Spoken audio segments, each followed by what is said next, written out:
Hey guys, welcome back to our channel App Tutorial. Today in this video I'm going to be showing you guys how you can pin a conversation on Instagram. So I'm going to be teaching you a very easy step regarding this one. So if you have any problems or any queries within the process, just let me know in the comment section right away.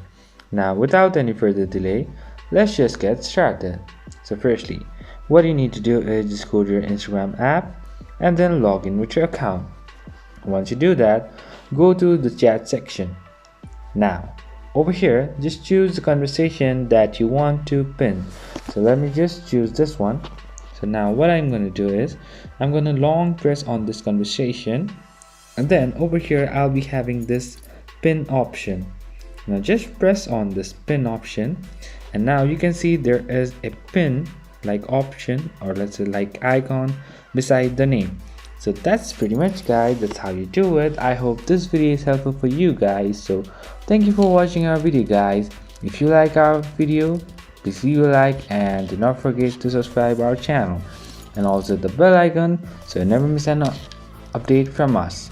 If you have any queries, just let me know in the comment section right away, and I'll see you guys again in our next video. Till then, stay safe guys. Thank you for watching.